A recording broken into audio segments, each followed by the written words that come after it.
Welcome to Coffee and the Bull. But,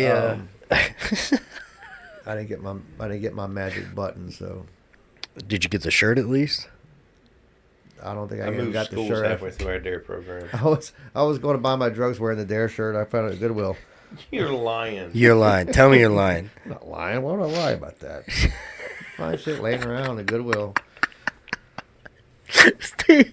What? I will say. That legit happened.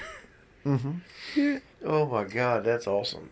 One of my favorite drug arrests was a guy wearing a Dare shirt. So, it's kind of funny. It's kind of funny. It was the only thing I had laying around. I don't know how I got it. It was probably being ironic at the time. I was like, hey, look at Goodwill. I'm a little screwed up, and there's a Dare shirt. Just my size. I mean, I'm losing all this weight from all this drugs. I could fit perfectly in a kid's shirt. So, how do you think that you would handle it as a parent, if your child, and I'm saying child, not specifically your child. Right. If she were to go down that route, or I'm sorry, if your child were to go down that route, how would you handle it as a parent? Do you think you'd handle it how yours did, or do you think you would? That's a scary thought. Yeah. Right. And I ask you, I think I would where know a lot the of our signs. listeners are probably at is right. They wonder about that. having kids, Yeah. either currently going through that or they're concerned about it. I mean, what's the average age kids start picking up drugs these days? I'll be honest with you. That's a young. ballpark question. That's a wide I'm not average. gonna lie. I hear stories about kids like as young as 12, Yeah.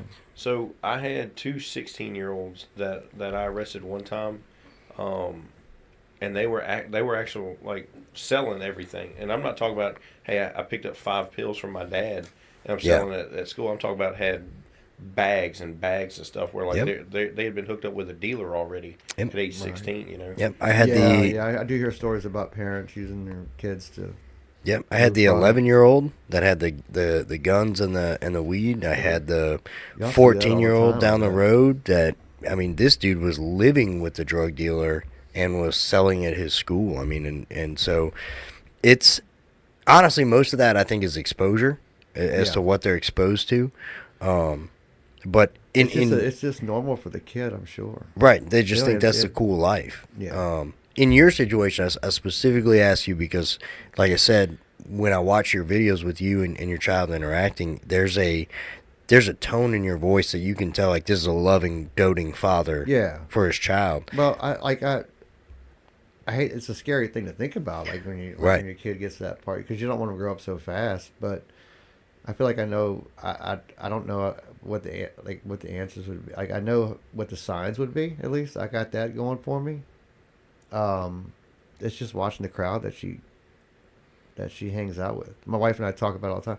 What kind of people is she like when she goes to the mall? Like, we used to go to the mall when we were kids. Like she would say like, when her friends come to pick her up, where they go, what do they do? That's why you always want to know what the company your kids keep. Right. So, but would you be more of a like in terms of like tough love? You mean? Right. So when you said with your mom, it got to a point where she was just like, I can't watch you suffer like this. Oh, yeah. It's a good question. Yeah, that's a broad. I don't know if I can answer that. Like, so one of the other topics I couldn't. I don't think I could. I would nip it quicker than, because she'd understand it. You have to understand, like when your parent, when your mother's never so much as smoked a cigarette, she has no idea what you're going through. Right, and so that's one of the things that we talk about is our fatherhood aspects. There's parts of this job that we have as a dad that nobody gave us a book. Nobody said, this is how you dad. This is how you deal with. Right. And so we're in law enforcement. I can't honestly say that I would know what to do if either one of my children got involved in that. Like, I know what the right thing is per the law. Yeah. But as daddy, I don't know. I don't know what I would do with that. That's a scary I'm sure thought. There's guys in law enforcement that have kids themselves that get mixed up. Oh yeah. We are not exempt. Cops, they're like, what? I mean, I mean, you can't like that doesn't change the chemistry. So some kids actually, because their parents are cops, go further down that line. Yeah. As a And as a use rebellious streak. You Yeah. know? Yeah. You Almost like I'm untouchable because right. my daddy's so and I've so. seen that in several films, man. Yeah. Yeah. But, So in your path of prior to recovery, so during your addiction, you met a lot of interesting characters. Oh yeah, tons. How many of those people do you think are, or do you know are still around? And I'm not talking about somebody that you once or twice maybe smoked a joint with. I'm talking about guys that the you guys knew. that smoked a joint with, they're okay. But like I'm talking about the junkies and The guys that were heavy, bad off, kind of like you were. How many of those guys are still around? I have a buddy of mine that lives. He moved up north. He's doing construction, runs his own business, or he's doing plumbing business right now. He's doing really well. He's somebody I wouldn't mind. You know, I think he drinks a little bit. He's not what you call it like a like sober kind of guy, but he's he's kind of like a recreational beer drinker kind of cat. You know what I mean? Right. He waited, but he does. He honestly, in my eyes, he's a success story. Not many others though. A lot. I found out years later, a lot of them have died. Oh, I haven't heard from them. And they're like, "What happened to so and so?" Oh, you didn't hear? And when they tell you, you're not surprised. Right, because that's just that every lifestyle. time you see them, and, there was some people like during my recovery that I would go. You living in Hammond, you'd run into people all the time. Right, it was a small town. And you'd see them, and it's like they just look like terrible. And it's just like, yeah, but you don't want to, you don't want to be mean, like just ignore them. You're just like, nice to see you. Kind of go about your day. Because a lot in the drug community, a lot of people talk, Steve's sober or so and so sober, and they'll respect that enough. And like this one person, I had to tell them like, look, you see me, you keep walking. If I there's certain people, if they they know what to do. So in that circle, there's actually like almost like an honor among thieves type mentality of like hey, he's off of it, leave him be. Yeah, he's out of that lifestyle. Yeah, no one was calling me up. Hey man, I heard you got out of rehab. No one did that. I don't think. If anybody did that, it was me to myself. Right. Did anybody ever try to talk you out of it after your rehabs, after you get sober? Did you go to some old sources or something like that and them go, man, Steve, you're clean. You don't want to do this? Yeah. Oh yeah. There's several people. That were in the circle or no in the circle. Yeah, I'm not naming names, but yeah, there were people that have gotten off of it that found out, or or I told them. So, inside the circle, anybody that was using at the same time in the circle, not anybody that's recovered, but anybody that was still actively using, they never tried to talk you out of it, or was it kind of like a misery loves company thing? Yeah. Gotcha. Yeah, pretty much. So what advice would you give somebody who is in the middle of it right now that you think maybe had you gotten that advice, you would have gotten sober sooner? Well, that's a tough one. Right, because in the middle of it right now. There's no words for that. I mean, they're gonna know when they've had enough. That's all there is to it. You got to know when you've had enough. No amount of words I say to them is going to change anything. So it has to be a self-choice. It would have that recovery is a self-choice. It's that you can go to 18, 20 different rehabs. You can go to jail 20 to 30 times. I don't care how many times you go. There's a moment where you know you have enough, and it has nothing to do with the treatment facility or the officer that arrested you or the jail that you were in or the words your parents said to you. You just know that you've had enough of this crap. And that's what it is. It's just like I can't explain the thought of it. You have to reach that. It's like I would recommend people go seek treatment, and that if someone offers help, take it. I don't think, but you really got to want it, and I don't know how to explain that kind of want. Do you think that if you hadn't gone to a 1-year inpatient treatment center? I think the 1 year did it for me. Because I think I'm a very socially awkward guy, So to live with people, that amount of people, in a small building and for that amount of time, that helped do it for me. Kind of Right. change Yeah, your it's life. I don't it's want to be in this I bubble. really don't want to be in this on this top bunk anymore. I don't, next to this, and there are all these people coming in, and they're, they're gonna try to steal from you just because you're in rehab doesn't mean you're safe. Right, right. And drugs get in rehab just as easy as they get into jails now. I was one rehab. The last one I did the year, I ended up being in charge of the addicts for a while. I think the last 6 months of it. So I had to issue the piss test for them, search their bags. If they had any medication, I had to monitor their medication because some people have bipolar, schizophrenia, all these different, medications they have to take.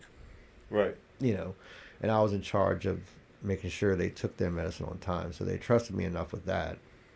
And As an addict, that's some serious trust to be and trusted with medication. I had to parole the building at night. I remember that. And if law enforcement ever had to get involved, I was the one that called them, talked to the cops. Yeah, this guy managed to get drugs in here and got 3 or 4 of my guys. They're all passed out on Xanax. That happened right before the day I got out. After my year was up, my roommate comes in and he's tripping all over stuff. And I'm like, whoa, what's going on? And I'm just like, what'd you do, bro? I took a Xan bar, man. I'm like, all right. Get on the phone. I had to get the guy out of there because he Right. walked to a pharmacy and got his prescription filled, or refilled, or whatever he did. And not supposed to have those kind of drugs in rehab. And he went on his own because after a while, they wanted to take the treatment facility and turn it into a halfway house, which means you can go out and get a job. Mm-hmm. You just come back. You can have a car. Well, some of these guys weren't ready. Right. You can't rush that. And they Right, went out. right. The number one thing I remember hearing in rehab is, I got kids, I got a job, I got bills to pay. I'm like, were you paying your bills before? No. All your money went to drugs. I hear it all the time. I gotta get back to work. I'm like, I said, I talked to your wife. She said, like, you haven't been home in months, or, I would hear all this stuff that he's not paying nothing now. She's paying all the bills. She's having to get a job to pay the bills because, his money's going towards his addiction. So trying to get these people to Hit understand reality. that they're not ready to go back to work yet. So, do you think that they try to rush the rehabilitation in that aspect? As far as like to try to get you over your addiction so they can push you back into society and I think that's more the addict, like just trying to get back into society, Yeah. Trying to get back home. trying to get back home. You get really homesick in I mean, rehab, you were in especially Mobile, Alabama for 90 days. homeless in Mobile Homeless. for a few days there, and, then, and in a treatment, like in I don't know, a shelter. I don't even know what the name of the shelter was, but That's going to be our first hate email. I'm like, Right. There's going to be somebody in Mobile, Alabama. Hey, Like- screw you, man. it ain't that bad. Come on back. Bring your Dare shirt. you can have it. You still have it? No, I don't have it. I don't know what happened to all that crap. So what do you do now, Steve? What do I do now? And obviously you're not in the addiction world. Mhm. You're not. You're Not you're in the having to- pawn business. No, I Right. got out of the pawn business. If I go to pawn shops now, it's usually to buy drum equipment. Right. That's right. It's like, Yeah, you like got now the I'm drum actually videos. spending money. I'm not.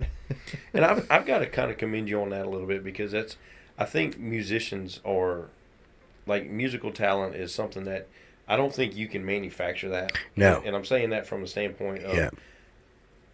I've got a younger brother who I don't know how at this point in his life he hasn't built his own instrument. Right. Because he could touch whether it be a guitar, a trumpet, whatever, and within a matter of a couple months he's got it and he's just playing it at a proficient level, and This is your brother, you said? a younger brother, Younger yeah, brother? does phenomenal with it. Like he's got a good ear for music and all this other stuff.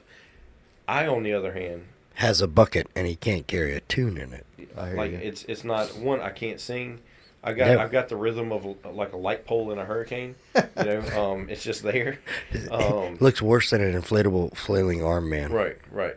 So it's definitely not something that I think I can alter. I think it's either you Well- got it or you don't. And I watch a couple of your drumming videos and I find them pretty interesting. Well, Right. the music part, like as I said before, both my parents were like athletic. So my dad was a baseball coach. My mother was in track, and Did you play sports? I tried. I was the worst, and I embarrassed the shit out of my dad. Okay, because, so being the coach, same thing with sports as music. you throw your son out in left field, he don't catch he can't catch a fly ball. It's just like, I was like, I knew that wasn't my calling, and for some reason, like music was like I kind of gravitated towards it.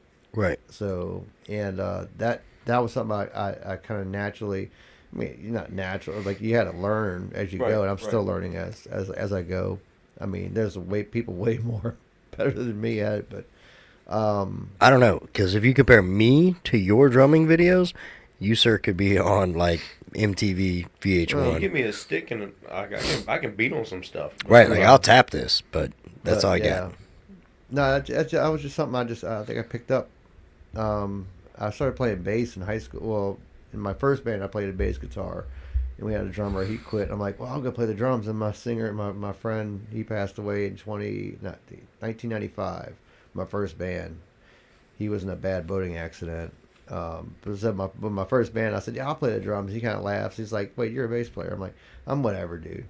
So I go borrow a drum set from somebody, and I just start playing the songs. I'm like, I got it, kind of. But I kind of it's working out. Yeah, I just had. It's just something I clicked with. Right. No pun intended. But it was a drummer joke. It took a second, but I got it. I got it now. Not hip to the drummer jokes. It's kind of like my dad jokes.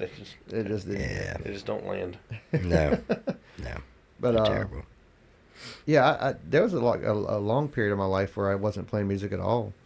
I got back into music right after I was born. Right. And that's kind of like... I had a drum set, but when my daughter was born, we had the band room became her bedroom. Right. So all the drums went up. I had my equipment, and I bought an electronic drum kit that I could fold up, and that's when I started playing. That's the videos y'all see now. Is the electronic drum set, because I could just kind of fold it up. And you guys have been in my house. You see how cramped that section. Right. There's the podcast area, and there's the drum set. There's the bed behind us.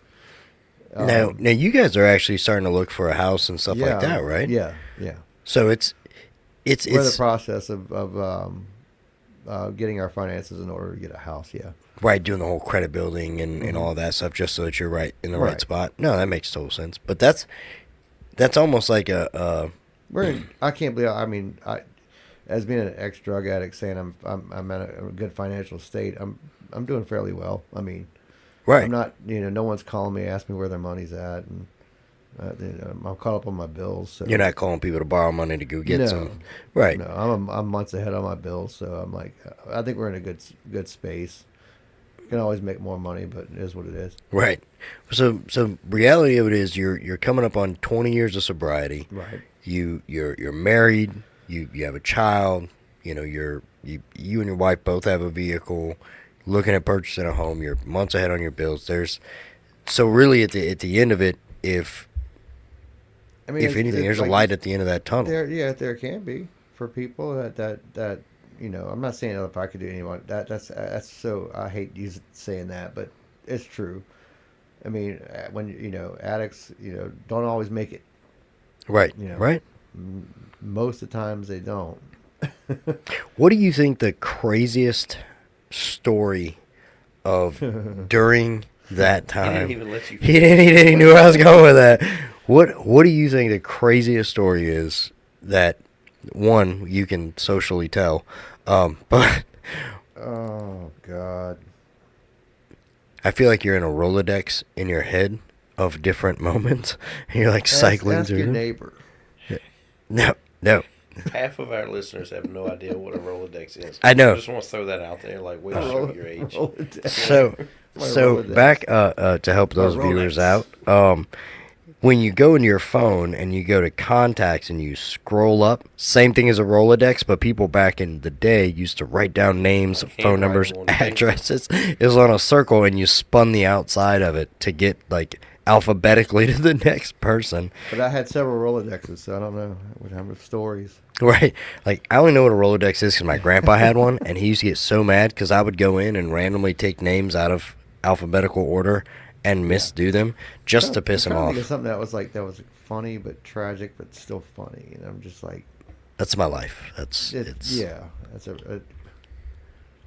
I'm gonna have to get back to you on that one. Be on A the lot second of crap I don't second remember. episode. Right. Maybe you have to have a part 2. I'm not against anything at this point. Right.